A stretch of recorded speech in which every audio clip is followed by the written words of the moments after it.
आज हम लोग करने जा रहे हैं क्लास 12th का एक चैप्टर मैट्रिक्स। तो एक्चुअली में ये जो वर्ड है मैट्रिक्स, मैट्रिक्स सिंगुलर वर्ड है। मैट्रिक्स क्या है? सिंगुलर वर्ड है। और इसी मैट्रिक्स को प्लूरल में हम लोग क्या बोलते हैं? मैट्रिसेस। तो मैट्रिक्स को रिप्रेजेंट करने का तरीका क्या है? तो it is represented by a capital letter. हमेशा इसको कैपिटल लेटर से हम लोग रिप्रेजेंट करते हैं। समझ में आया? और इसका सिंबल क्या है? तो इसका सिंबल है ये इसका सिंबल है। क्लियर? तो मैट्रिक्स सिंगुलर वर्ड है, प्लूरल वर्ड है मैट्रिसेस। इसको रिप्रेजेंट करते हैं कैपिटल लेटर से और इसका सिंबल ये या ये दोनों में से कोई भी हो सकता है। ठीक है, चलिए एक चीज हम लोग और जानेंगे कि रोज एंड कॉलम्स क्या होता है। मैट्रिक्स में रोज एंड कॉलम्स का मतलब क्या होता है? तो मान लिए कि ये ए नाम का एक मैट्रिक्स दिया हुआ है, ए बी सी डी। तो इसमें हॉरिजेंटल में जो भी चीज अरेंज्ड है उसको रो बोलते हैं, इसको रो 1 बोलेंगे। इसी तरह से इसको क्या कहा जाएगा? इसको कहा जाएगा रो 2। कब? हॉरिजेंटल में जो भी नंबर या जो भी अरेंज किया गया है उसको हम लोग बोलेंगे रो। और उसी का ठीक दूसरा रूप जो है वो है, देखिए ये, इसको बोलेंगे कॉलम। कॉलम क्या होता है? जो वर्टिकली अरेंज्ड है, ऊपर से नीचे अगर इस तरह करके अरेंज करेंगे तो उसको बोलेंगे कॉलम। जैसे ये हो गया कॉलम 1, कॉलम 2, इधर से बोलेंगे। और जबकि वो हॉरिजेंटली अगर है इस तरह से तो इसको बोलेंगे रोज। जैसे ये दोनों रो 1 रो 2, ये हो गया रो 1, ये हो गया रो 2। क्लियर है? अब हम लोग कुछ क्वेश्चन है प्रैक्टिस के लिए। इस क्वेश्चन को सब कोई बनाएंगे। यहाँ पे एक क्वेश्चन दिया गया है प्रैक्टिस के लिए, ठीक है? तो सभी बच्चे क्या करेंगे? देखिए क्वेश्चन क्या दिया गया है, find the number of rows. Rows को आई से डिनोट करते हैं and number of columns, column को जे से डिनोट करते हैं। तो इसमें कितने रोज हैं और कितने कॉलम्स हैं ये आप लोगों को बताना है।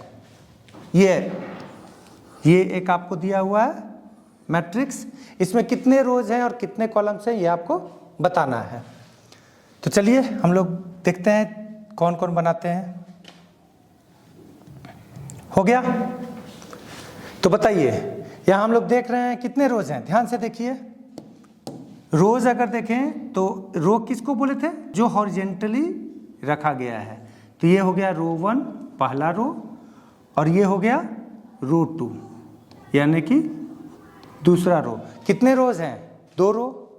अच्छा, कॉलम कितने हैं? अगर हम लोग यहाँ पे कॉलम देखेंगे तो देखिए हॉरिजेंटली जो रखा गया है ये कॉलम हो गया।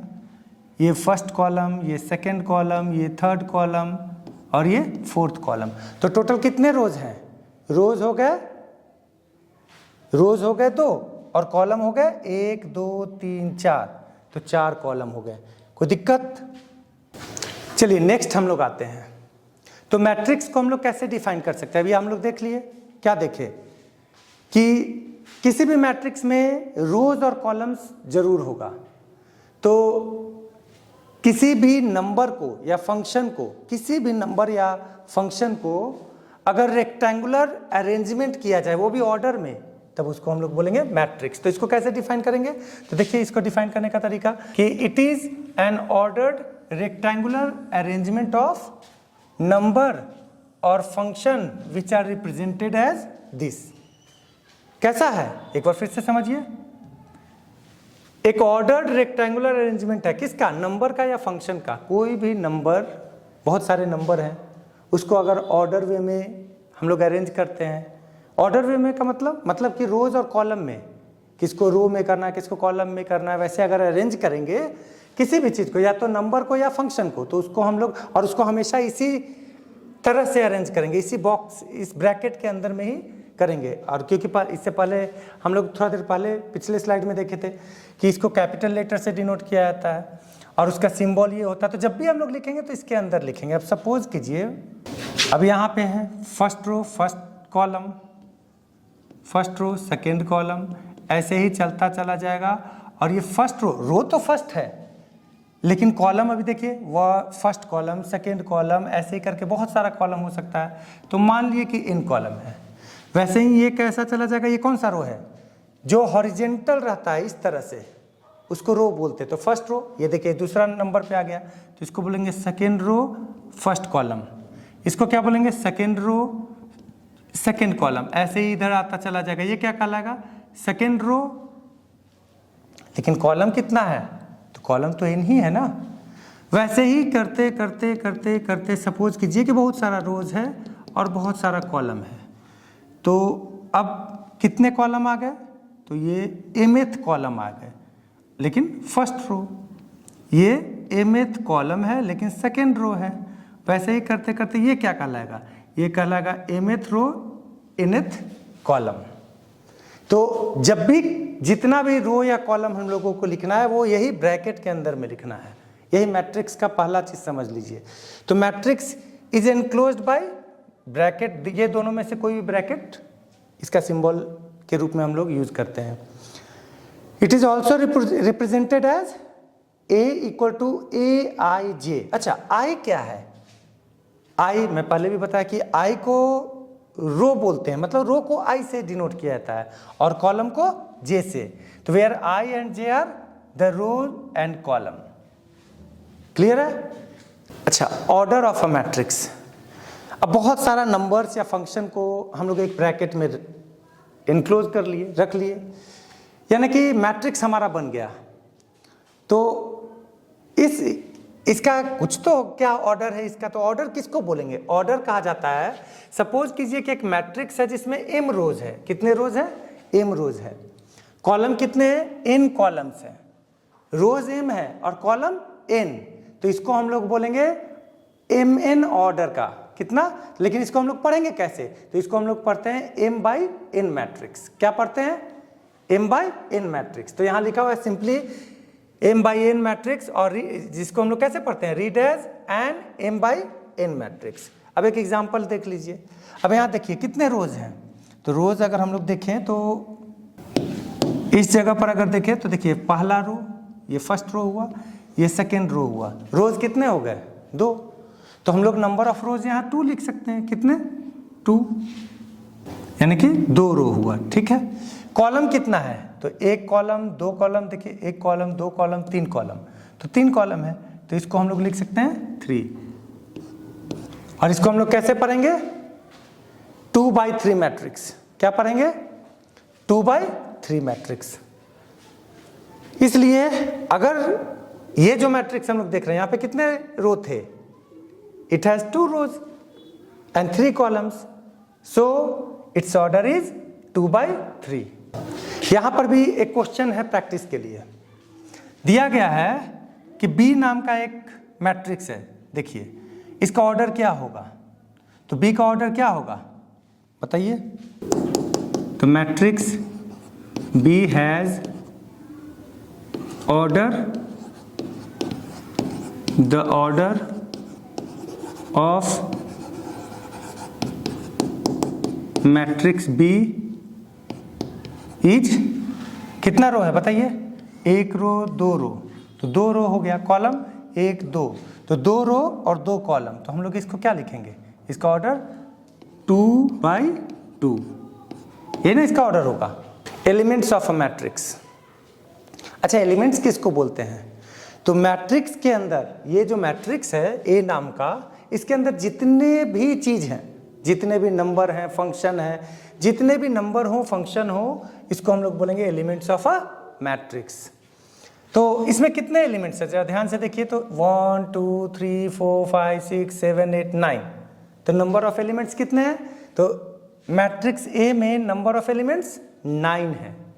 अच्छा, एलिमेंट्स को हम लोग कैसे देखेंगे, एक एक को, ये तो पूरा बता दिया कि 9 एलिमेंट्स हैं, अगर एक एक का पूछे कि ये कितने, ये एलिमेंट कौन सा पोजीशन पे है, तो क्या बोलेंगे हम लोग, तो इसके लिए हम लोग क्या करेंगे, देखिए A1, the elements of matrix A R A11, A11 का मतलब फर्स्ट रो और फर्स्ट कॉलम। ध्यान से देखिएगा, ये हो गया फर्स्ट रो और ये हो गया फर्स्ट कॉलम, कहाँ कटा, कहाँ दोनों कहाँ मिल रहा है, दोनों लाइन, तो इस पोजीशन पे, और यहाँ पे क्या है -2, इसका मतलब इसके जगह पर क्या हो जाएगा -2। समझ में आया? तो A11 पे क्या होगा? -2 होगा। उसी तरह से A12 पर फर्स्ट रो सेकेंड कॉलम 5 है, यानी कि 5 हो जाएगा। ठीक है। 13 में तो फर्स्ट रो और थर्ड कॉलम क्या आया यहाँ पे? ये है 4,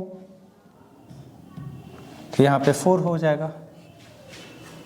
उसी तरह से second row first column, second row ये हुआ, फर्स्ट कॉलम ये देखिए ये आ रहा है 3, तो हम लोग क्या लिखेंगे? यहाँ पे 3 होगा।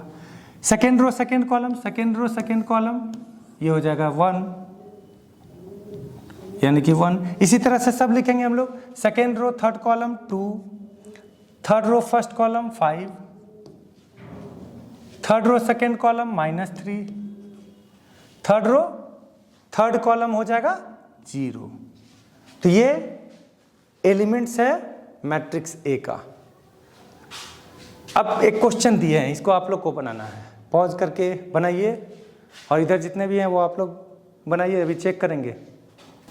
देखिए इसमें A11 बोल रहा है, तो first row first column 1/2, A12 first row second column 2, 2 3 second row 2 3 second row third column 1, 2 1 second row first column, second row first column क्या है? Second row first column 7। फिर से देखिए A11 फर्स्ट, A11 का मतलब, इसका मतलब फर्स्ट रो फर्स्ट कॉलम ये आएगा, तो इसलिए 1/2 लिखे। 1 2 first row second column, first row second column ये आएगा, इसलिए यहाँ पे हम लोग क्या लिखे? 2 लिख दिए। सेकेंड रो थर्ड कॉलम, तो देखिए सेकेंड रो ये है, थर्ड कॉलम ये है, वहाँ पे क्या है? 1 है, तो 1 लिख दिए। Second row first column, second row first column क्या है? 7 है, देख लीजिए है ना 7, तो हम लोग यहाँ पे क्या कर दिए? 7 लिख दिए। क्लियर है?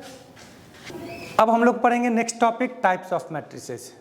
कॉन्सेप्ट को बहुत अच्छे से लेना है। अगर एक बार आपका कॉन्सेप्ट क्लियर हो गया, एक बार अगर आपका कॉन्सेप्ट क्लियर हो गया तो फिर चैप्टर बनाने में ना थोड़ा सा भी परेशानी नहीं है। क्वेश्चन भी बहुत ईजी है, अभी हम लोग बनाएंगे भी एनसीईआरटी का हर एक क्वेश्चन को। तो देखिए पहले समझिए कि कितने तरह का मैट्रिक्स होता है। तो एक है पहले कॉलम मैट्रिक्स। क्या है? Column matrix. कॉलम मैट्रिक्स किसको बोलेंगे? तो ऐसा मैट्रिक्स जिसमें केवल एक कॉलम हो, केवल एक कॉलम हो। कितने कॉलम? केवल एक कॉलम हो। अगर एक कॉलम होगा, ओनली 1 कॉलम, तो देखिए इसमें कॉलम एक है। कॉलम कितना है? एक है, लेकिन रो देखेंगे तो रो 1, रो 2 है ना, रो 3, रो 4, यानी कि रो ज्यादा हो सकता है, लेकिन अगर कॉलम का बात करें तो कॉलम केवल और केवल एक है, C1।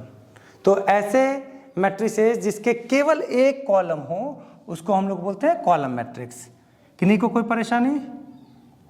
इसके बाद है रो मैट्रिक्स। रो मैट्रिक्स में क्या होगा? तो जैसे यहां हम लोग देखे थे एक कॉलम है, यहां क्या होगा? केवल एक रो होगा। क्या होगा? इस जगह पे केवल एक रो होगा, ओनली 1 रो। ठीक है। अब इसमें देखिए इसके एग्जांपल में कॉलम बहुत सारे हैं, C1, C2, C3, C4, लेकिन अगर रो का बात करें तो केवल एक रो है, रो 1। तो ऐसा मैट्रिक्स जिसमें केवल एक ही रो हो, केवल एक रो हो, उसको हम लोग बोलते हैं रो मैट्रिक्स। आगे हम लोग देखेंगे स्क्वायर मैट्रिक्स। स्क्वायर मैट्रिक्स में क्या होगा? अच्छा ऐसे भी हम लोग जानते हैं स्क्वायर में क्या होगा? लेंथ जितना होगा उतना ही ब्रेथ होगा। Length is equal to breadth. तो हम लोग एक सिंपल समझ सकते हैं कि ये अगर लेंथ है, ये ब्रेथ है, तो दोनों बराबर होना चाहिए। अच्छा इसको क्या बोलते हैं? लेंथ जिसको बोल रहे हैं इसको तो हम लोग रो बोलते हैं, और ब्रेथ जिसको बोल रहे हैं इसको तो हम लोग कॉलम बोलते हैं। तो हम लोग ये भी तो बोल सकते हैं कि number of rows equal to number of columns. अगर किसी मैट्रिक्स में number of rows number of columns के बराबर हो जाए तो उसको हम लोग बोलेंगे स्क्वायर मैट्रिक्स। अब यहाँ पे देख लीजिए, यहाँ जो एग्जाम्पल है, यहाँ पे अगर देखेंगे तो रोज कितना है? रो 1, रो 2, रो 3, 3 रो है। देखिए नंबर ऑफ रोज 3। कॉलम का अगर बात करें तो देखिए कॉलम 1, कॉलम 2, कॉलम 3, तो कॉलम भी 3 है, यानी कि both rows and columns are equal, and that's why this matrix is square matrix. यहाँ तक समझ में आया? चलिए अब हम लोग पढ़ेंगे स्केलर मैट्रिक्स किसको बोलते हैं। तो स्केलर मैट्रिक्स को समझने का तरीका बस यही है कि all its diagonal elements are equal. Diagonal elements किसको बोलते हैं? किसी भी मैट्रिक्स का ये जो एलिमेंट है इसको हम लोग बोलते हैं डायगोनल एलिमेंट। क्या बोलते हैं? Diagonal element. तो इसके जितने भी डायगोनल एलिमेंट्स होंगे वो क्या होना चाहिए? इक्वल। जैसे यहां देखिए -5 ये सब क्या है? इक्वल है। तो ये क्या हो जाएगा? Scalar matrix. यहां पर भी देखिए तो डायगोनल एलिमेंट्स में √2 आ रहा है, हर जगह पे √2 यानी कि डायगोनल एलिमेंट्स इसका क्या है? इक्वल है, इसलिए इसको हम लोग क्या बोलेंगे? Scalar matrix. तो स्केलर मैट्रिक्स किसको बोलते हैं? ऐसा मैट्रिक्स जिसका डायगोनल एलिमेंट्स क्या होना चाहिए? बराबर होना चाहिए, इक्वल होना चाहिए। Next identity matrix. Identity matrix उस तरह के मैट्रिक्स को बोलते हैं जिसका डायगोनल एलिमेंट्स इस बार इक्वल होगा लेकिन कोई भी नंबर नहीं हो सकता है। जैसे वहां क्या था? √2 भी था, 2 भी था। यहां डायगोनल एलिमेंट्स इक्वल तो होगा लेकिन वो भी इक्वल में केवल 1 होगा, केवल 1, और बाद बाकी रेस्ट जितने भी एलिमेंट्स हैं वो 0 होंगे। अब यहां देखिए डायगोनल एलिमेंट्स में क्या है? 1 है, बाद बाकी 0 है, इसलिए ये क्या हो गया? Identity matrix. उसी तरह से यहां अगर देखें तो ये भी देखिए डायगोनल एलिमेंट्स में 1 है और बाद बाकी क्या है? 0, तो ये भी क्या कहलाएगा? Identity matrix. यहां तक क्लियर है सभी लोगों को? अब हम लोग पढ़ेंगे जीरो मैट्रिक्स। जीरो मैट्रिक्स को ही हम लोग नल मैट्रिक्स के नाम से भी जानते हैं। नल मैट्रिक्स में क्या होता है? इसका जितना भी एलिमेंट्स होगा, डायगोनल हो, नॉन डायगोनल हो, ऑल एलिमेंट्स आर 0। देखिए इसमें टोटल 0 है। तो इस तरह के मैट्रिक्स को क्या बोलते हैं? इस तरह के मैट्रिक्स को बोलेंगे हम लोग zero matrix. Clear? Equality of matrices में हम लोग 2 चीज जानेंगे। इक्वल मैट्रिक्स किसको बोलते हैं और इक्विवेलेंट मैट्रिक्स किसको बोलते हैं। सबसे पहले हम लोग बात करते हैं इक्वल मैट्रिक्स का। एक चीज याद रखना है, सबसे पहला बात इसमें, ये दोनों पॉइंट आपको अच्छे से समझना है। पहला, सेम ऑर्डर होना चाहिए। बोलिएगा ऑर्डर क्या है? ऑर्डर नहीं पूछना है, पहले बताए थे ना, अभी डरना नहीं, पूछ सकते हैं, मजाक किए। ऑर्डर क्या होता है? ऑर्डर होता है अगर n रोज है और m कॉलम है तो n/m हो जाएगा ऑर्डर। अभी थोड़ा देर पहले हम लोग पढ़े थे। तो देखिए ऑर्डर कितने रोज हैं? तो 2 रोज, सॉरी, रो 1 रो 2, 2 रो हुआ। कॉलम कितने हैं? तो अगर उसी तरह से कॉलम हम लोग देखें तो कॉलम भी 2 हैं, फर्स्ट कॉलम और सेकंड कॉलम, यानी कि 2 कॉलम है। तो अब यहां पे ध्यान से देखिए कि ए में 2/2 है इसका ऑर्डर, और इसका भी ऑर्डर अगर हम लोग देखेंगे तो क्या है? 2/2 है। तो दोनों का ऑर्डर बराबर है। दूसरा, पहला तो ऑर्डर बराबर होना चाहिए दोनों का। सेकेंड, ईच एलिमेंट ऑफ ए। अच्छा, ईच एलिमेंट ऑफ ए का मतलब प्रत्येक एलिमेंट, जैसे इसका 1 में क्या है? इसका ए का अगर बात करें, इसका अगर 1 का बात करें तो 1 में मतलब 1 मतलब फर्स्ट रो फर्स्ट कॉलम में इसका क्या है? 1। तो बी में भी फर्स्ट रो फर्स्ट कॉलम में 1 ही होना चाहिए। Each element of A is equal to the corresponding element of B, यानी कि ए का जो एलिमेंट जिस पोजीशन पे है बी में भी वही होना चाहिए। यहाँ फर्स्ट रो फर्स्ट कॉलम में 1 है, फर्स्ट रो बी में भी फर्स्ट रो फर्स्ट कॉलम में 1 है। फर्स्ट रो सेकेंड कॉलम में यहाँ क्या है? 2। तो यहाँ पर भी फर्स्ट रो सेकेंड रो में, फर्स्ट रो और सेकेंड कॉलम में 2 है। अच्छा, सेकेंड रो फर्स्ट कॉलम में यहाँ 0 है, यहाँ भी सेकेंड रो फर्स्ट कॉलम में 0 है। यहाँ सेकेंड रो सेकेंड कॉलम में 3 है, यहाँ भी सेकेंड रो सेकेंड कॉलम में 3 है। यानी कि एलिमेंट्स भी इक्वल है, एलिमेंट्स भी सेम है और उसके साथ साथ सेम ऑर्डर भी है। तो इस तरह का जितना भी मैट्रिसेस होगा उसको हम लोग बोलेंगे इक्वल मैट्रिसेस। समझ में आ गया? अब हम लोग पढ़ेंगे इक्विवेलेंट मैट्रिसेस। इक्विवेलेंट मैट्रिसेस किसको बोलते हैं? अब यहाँ पे ध्यान देने वाली बात क्या है कि 2 या 2 से ज्यादा ऐसा मैट्रिसेस जिसमें number of rows and columns same हो। Number of rows and columns क्या होना चाहिए? बराबर होना चाहिए। तो जैसे देखिए यहाँ पे कितने रोज हैं? यहाँ देखेंगे तो फर्स्ट रो सेकेंड रो, यानी कि रोज यहाँ पे कितने हैं? 2। रोज कितने हैं? 2। अगर कॉलम का बात करें तो देखिए 1 2 2 कॉलम है, तो हम लोग कॉलम भी देख रहे हैं यहाँ पे कितने हैं? 2। यहाँ पर अगर देखें तो यहाँ भी रोज 1 रो 1 है, रो 2 है। कॉलम का भी बात करें तो कॉलम 1 और कॉलम 2। इसका मतलब यहाँ भी रोज 2 और कॉलम भी 2। तो ऐसे मैट्रिसेज जिसके नंबर ऑफ रोज और कॉलम बराबर हों उसको हम लोग बोलते हैं इक्विवेलेंट मैट्रिसेस। उसी को अगर रोज और कॉलम बराबर होगा तो ऑर्डर भी बराबर होगा। ऑर्डर तो उसी को बोलते हैं ना, रो बाई कॉलम। तो अगर रोज नंबर ऑफ कॉलम बराबर है मतलब कि सेम ऑर्डर है, और उसी तरह से अगर ये है तो सेम डायमेंशन भी होगा इसका। यानी कि 2 matrices are equivalent if they have the same number of rows and columns, the same dimension and the same order. जैसे यहाँ पे देखें हम लोग, ये दोनों मैट्रिक्स ए और मैट्रिक्स बी, यानी कि दोनों का दोनों मैट्रिसेस क्या है? इक्विवेलेंट है। समझ में आ गया? तो आज के लिए हम लोग इतना ही रखेंगे। ये हमारा फर्स्ट एक्सरसाइज का सारा कॉन्सेप्ट खत्म होता है। अब हम लोग नेक्स्ट क्लास में स्टार्ट करेंगे इसका फर्स्ट एक्सरसाइज एनसीईआरटी का, यानी कि एक्सरसाइज 3.1। उसको भी बहुत ईजी वे में हम लोग बनाएंगे। और अगर फिर भी कहीं भी समझने में दिक्कत हो या कोई और ऐसा क्वेश्चन जो नहीं बन रहा हो तो आप ज़रूर मैसेज करें। अगर उसके बाद भी अगर दिक्कत हो तो आप मैसेज करें, उसका एक अलग से वीडियो बना के डाल देंगे। बहुत बहुत थैंक यू, बाय।